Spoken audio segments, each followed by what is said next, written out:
Bom, pessoal, prosseguindo então, no próximo slide, nós temos a diferença de provimento e vacância, tá? Porque a nomeação é uma espécie de provimento. O provimento corresponde ao preenchimento do cargo, isso é, quando o servidor público vai ingressar no cargo público. O provimento é considerado originário se não houver vínculo anterior com a administração pública.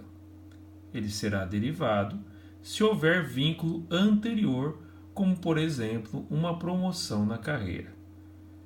Bom, como nós falamos, quando há uma promoção na carreira, o servidor público deixa vago um cargo anterior e, ao se promover, preenche um cargo posterior, um cargo melhor. Ele foi promovido. Dessa forma, o provimento, nesse caso, é derivado porque ele já estava na carreira pública, ele já estava na administração pública. Agora, aquela pessoa que entra pela primeira vez no serviço público, ou entra pela primeira vez em uma carreira, no início de uma carreira, ou em um cargo isolado, aí nós temos o tal do provimento originário. A nomeação é uma espécie de provimento, é o provimento originário, e tem esse nome nomeação porque o nome do aprovado no concurso público é publicado pela administração pública, daí que vem a palavra nomeação. E vacância acontece quando o cargo público ele deixa de ser preenchido, quando o servidor público deixa aquele cargo, deixando-o vago. Daí nós damos o nome de vacância. Investidura e exercício são coisas diferentes também. A investidura acontece depois que o servidor público já preencheu o cargo, isso é, já foi nomeado lá para o cargo, já passou pela fase do provimento. Nesse momento, o servidor público assume, toma posse do cargo, tem a ciência dos direitos, dos deveres e das restrições do cargo.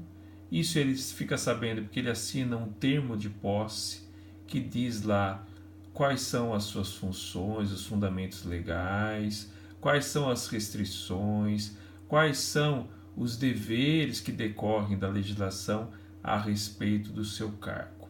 Tá?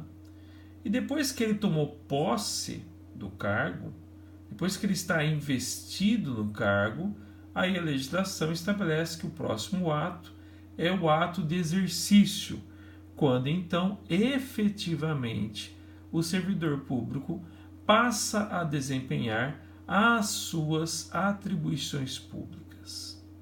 É desse prazo, desse momento, desse exercício, é que o servidor público começa a contar o prazo de 3 anos de estágio probatório para que possa adquirir a sua estabilidade. Então, esses 3 anos são contados não a partir do concurso, não a partir da nomeação, não a partir da investidura, mas sim a partir do exercício, isso é, quando ele começa efetivamente a desempenhar as funções públicas. Nos termos do artigo 41 da Constituição Federal, então, o servidor público vai adquirir a tal da estabilidade. Tá? Uma vez que o servidor público passou esse prazo de 3 anos em que ele é avaliado para ver se ele tem condições de desempenhar aquele cargo público, se ele é apto ao serviço público e, portanto, ele passa por um chamado estágio probatório, daí esse servidor público somente pode sair da administração pública, uma vez estável, mediante exoneração a seu pedido, isso é, ele se desvincula da administração sem qualquer caráter punitivo, sem qualquer exercício do poder disciplinar, porque ele pediu para sair, ou então ele poderá ser demitido, se estável, nas seguintes hipóteses: em virtude de sentença judicial transitada em julgado, mediante processo administrativo disciplinar que lhe seja assegurada ampla defesa e mediante procedimento de avaliação periódica de desempenho na forma de lei complementar, que ainda não foi editada, assegurada ampla defesa. Essas hipóteses, então, são hipóteses de demissão, tá? No caso de nulidade da demissão desse servidor público estável, se por acaso a demissão foi nula, porque não respeitou os ditames constitucionais, o servidor público estável tem direito a ser reintegrado ao cargo de origem. Se o cargo de origem estiver sendo ocupado ou por algum outro motivo já foi extinto, ele tem direito ao aproveitamento em outro cargo equivalente.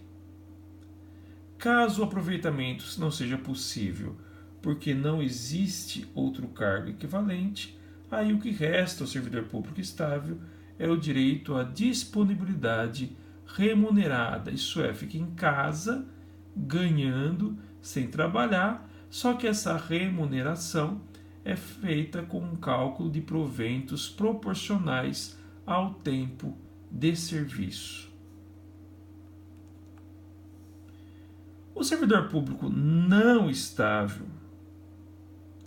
esse daí, aquele que está lá no estágio probatório, esse daí, ele pode ser exonerado por não ter sido aprovado no estágio probatório, conforme as avaliações periódicas de desempenho. Tá? Mas sem prejuízo dele poder ser exonerado, ele pode ser demitido se cometer alguma infração disciplinar. Tá? Só que daí, nesse caso, tem que lhe ser assegurado o contraditório e ampla defesa. E esse servidor público não estável, se ele for, por exemplo, se o cargo dele foi, por exemplo, extinto, ele não vai ter direito nem a reintegração, nem ao aproveitamento em cargo equivalente e nem à disponibilidade, se não for possível o aproveitamento. Tá? Quanto a essa questão aí, e também o servidor público não estável, esse daí, segundo entende-se, também não teria direito à reintegração.